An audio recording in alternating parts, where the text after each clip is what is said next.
Hey everybody, back for another probably pretty short video. This is all you're going to see, I think, on this video. It's going to be a weird combination of things to talk about. Tobacco cards and the app WhatNot, because that's where I got this card. So this is the first tobacco card that I've ever owned. I say too much, I realize when I watch these back. But I was going on WhatNot one day recently and saw this card. Previous to this card, my oldest cards are from the late 40s, so this is a much older card. I hopped onto WhatNot, which I'd only been using for a few weeks now, and kind of sparingly if I can. And I went on this guy's show or stream, saw this card, and I was like, well, that's a tobacco card of some sort. It was already in progress. I didn't have time to research what this card was. I didn't hear much about what he said about it, but it was pretty inexpensive and looked pretty cool. So I bid on it and I ended up winning. I think right after he said I won, he said something about it being an American League card. A minor league card, which I don't really collect minor league cards, but oh well, it was not a bad price. It's a cool old card. And then I didn't even see what the name of the player was, didn't know the exact set, except other than it had said, and he was talking about it being OBAC. So I did enough research to kind of see that these cards were, before it got to me, that the cards were from 1909 to 1911. And so I didn't know exactly what was coming to me. But then I got this, and then I looked up, and there's 3 series. Type 1 that came out in 1909, Type 2 that came out in 1910, and Type 3 that came out in 1911 with slightly different like formats or different layouts of the card. So this is from 1911, by far my oldest card. And I wasn't really looking for minor league cards, but I'm happy I got it. It's Ed Burns. It only says Burns, and he was on the Tacoma Tigers at this point. And I was like, okay, I got some guy that's a minor leaguer. I looked it up, and shortly after this card, I think the next year, he got called up to the Cardinals for a super short time. Like, he had one at bat, and then he was on the Phillies for 5 or 6 years. Looks like he played sparingly. He had 100 and something hits, 183 hits, 186 hits in his career, something like that. But at least it turned out to be a guy in the major leagues.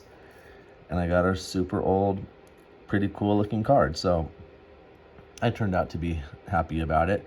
That I got it on WhatNot made me think about, I'm sure a lot of people discuss this, and I feel like it's an app that's maybe kind of polarizing. I had the WhatNot app on my phone for a long time. I think a record store that I follow on Instagram sells on there, and that's why I had downloaded it, but I really never had used it until a few weeks ago and didn't know much about it. But they had that vintage night where a bunch of vintage sellers were all selling at once, which I don't know if that's good when they're all selling at once, because people, I think, can only be in one room at a time or one stream. So anyways, I checked it out that night, and it seemed pretty cool. And at first I was like, wow, this stream has 20 people in it, and they're running these awesome vintage cards. I'm going to get some sort of deal, because there's only 20 people watching this. And when it's on eBay, it's up for a week, and the whole world can see it. And this is up for 20 or 30 seconds, so it can't sell for that much. And I learned that was wrong.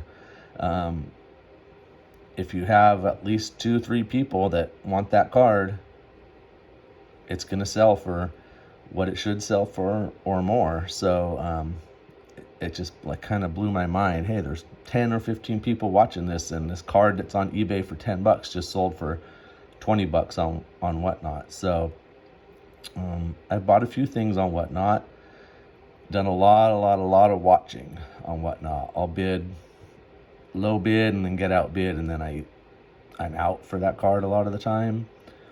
I'd love to hear in the comments if anybody's used it, what your thoughts are. First of all, about any advice or thoughts or collections you have with tobacco cards would be awesome. But Also about WhatNot, because in my few weeks now of using it,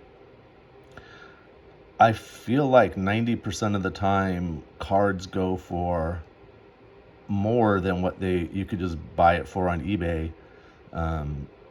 Maybe not buy it now, but if you wait for an auction, if you look at sold auctions on eBay, a card will be $15, and then I see it sell on WhatNot for $35. I think it's that adrenaline rush.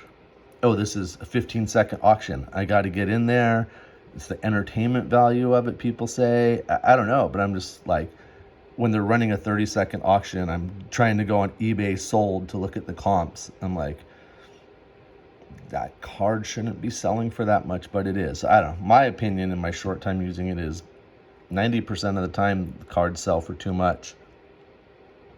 Maybe 5% of the time you get a steal, and 5% of the time it's right on. But nobody's forcing you to bid, so it's kind of entertaining. It's cool watching people auction off unopened packs, and they open them for the person right there, and everybody in the room is cheering that they hope they get something good. So it's fun, but I've definitely watched a lot more than I bought. One of my favorite accounts, I like what they do. They'll show about 10 cards at a time and count them out, 1, 2, 3, 4, and you type in which one you want, and it's just a set price. They have $1 beat up vintage cards, $3 cards, $10 cards. So when they do the $10 cards, some of them are not worth $10, and some definitely are.